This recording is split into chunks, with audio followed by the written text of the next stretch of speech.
pages of the poems for my YouTube channel. So here I am. I went to a party. I came in hot. Made decisions beforehand. My mind made up things that would make me happy to do them or not.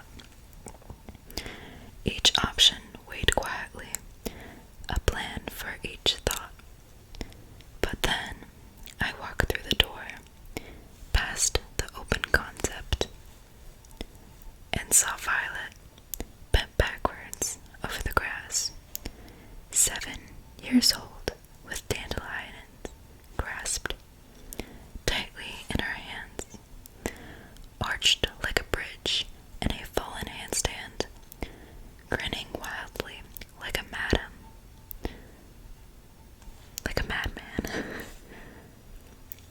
with the exuberance that only doing nothing can bring, waiting for the fireworks to begin. And at that moment, I decided to do nothing about everything forever.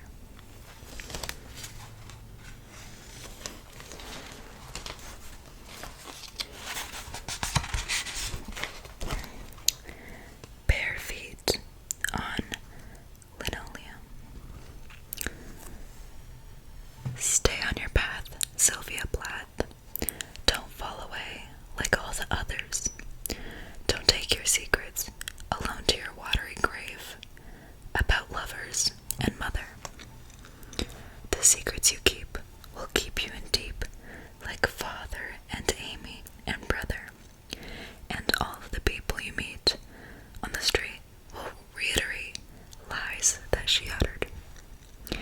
Leave me in peace, I cry, late at night on a slow boat bound for Catalina for no reason. Tiny hands, tiny beads of sweat top my forehead. Could be mistakes for dewdrops if this were photo season. But alas, this is real life, and it's been a real fight just to keep my mind from committing treason. Why, you ask? Because she told the townspeople I was crazy, and the lies they started to believe them. But anyway, I moved on now. And now that I've gone scorched earth, I'm left wondering where to go from here. To Sonoma, where the fires have just left. South Dakota. Would standing in front of Mount Rushmore feel like the great America homecoming I never had? Would the magnitude of the scale of the sculpture take the place of the warm embrace I've never known? Or should I just be here now, in the kitchen, bare feet on the linoleum, bare feet on the linoleum, bored but not unhappy, cutting vegetables over boiling water that I will later turn into stew? For each poem, there's a corresponding photo. So,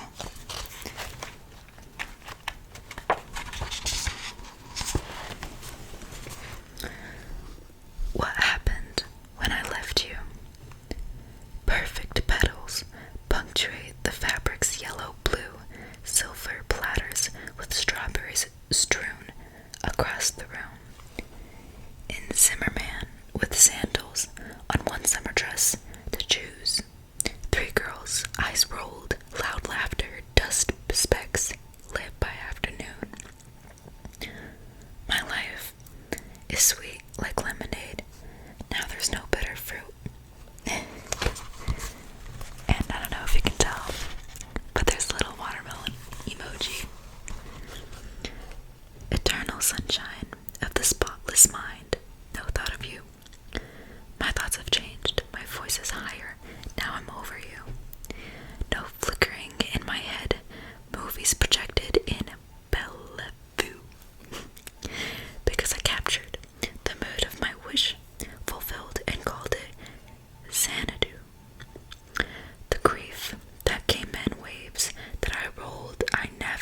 this way, and I've got nothing to offer. LA. Not quite the city that never sleeps, not quite the city that never wakes, but the city that dreams for sure. If by dreams you mean nightmares. LA, I'm a dreamer, but I'm from nowhere. Who am I to dream? LA, I'm upset. I have complaints. Listen to me. They say I come from money, and I didn't even I have love. It's unfair. I messed up there.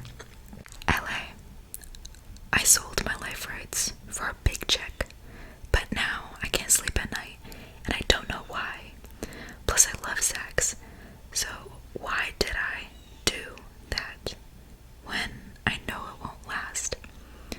LA, I picked San Francisco because the man who doesn't love me lives there. LA, it's pathetic, but so are you. Can I come home now? Daughter to no one, table for one, party of thousands of people I don't know. At Delilah, where my ex-husband works. I'm so sick of this. But can I come to my house now? Mother to no one, private jet for one. Back home to the Tudor house that borne 1,000 murder plots.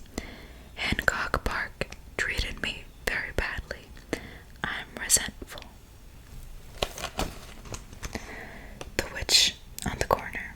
The neighbor no one wanted. The reason for Garcetti's extra security. LA, I know I'm bad, but I have nowhere else to go. Can I come home now? I never had a mother. Will you let me make the sun my own now, and the ocean my son? I'm quite good at tending to things, despite my upbringing. Can I raise your mountains? I promise to keep them greener, make them my daughters, teach them about fires, warn them about water. I'm lonely, LA. Can I come home now? I left my city for San Francisco. I'm riding from the Golden Gate Bridge, but it's not going as planned. I took a free ride off a billionaire and brought my typewriter and promised myself I would stay. But it's just not going the way I thought. It's not that I feel different, and I don't mind that it's not hot. It's just that I belong to no one, which means there's only one place for me. The city not quite awake, the city not quite asleep. The city that's something else, something in between. The city that's still deciding how good it should be. And also, I can sleep without you. No one's ever really held me like you. Not quite tightly, but certainly. I feel your body next to me, vaping lightly next to me. And I love that you love the neon lights like me. Orange in the distance. We both love that, and I love that we have that in common.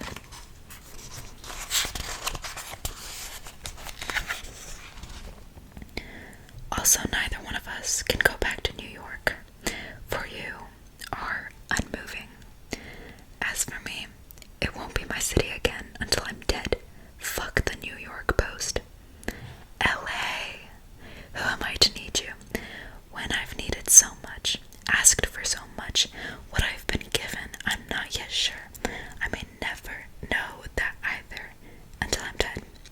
For now, though, what I do know is that I don't deserve you, not you at your best, in your splendor with towering eucalyptus trees that sway in my domination. Not you at your worst, totally on fire, unlivable, unbreathable. I don't deserve you at all. You see, you have a mother, a continental shelf, a larger piece of land from where you came. And I am an orphan, a little seashell that rests upon your native shores. One of many, that's for sure. But because of that, I surely must love you closely, to the most out of anyone. For that reason, let me love you. Don't mind my desperation. Let me hold you, not just for vacation, but for real and forever. Make it real life.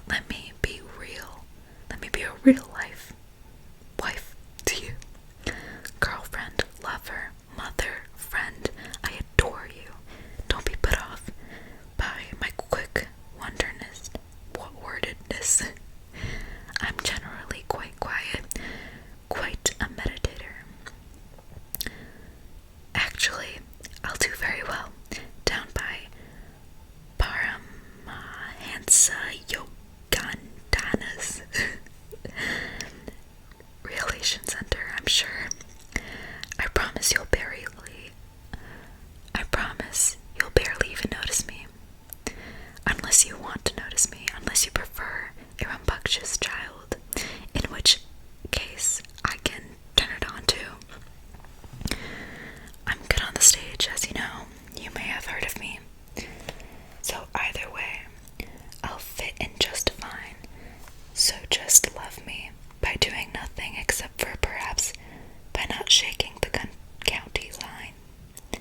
I'm sure I'm yours if you'll have me, quietly or loudly, sincerely your daughter, regardless, you're mine.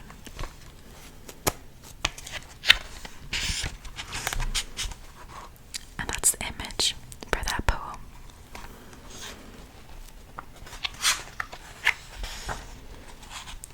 And I'll read one more. I measure time by the days I've spent away from you. That thought occurred to me as I watched the sky go dark from blue. So, those were the first few pages of Lana's new book.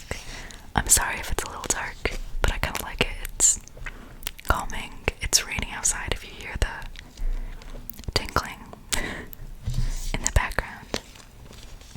And I fucking love Lana. I love her music. I love everything about her. And it's because she doesn't try to be a pop star, you know? She just is such a person. And she's amazing.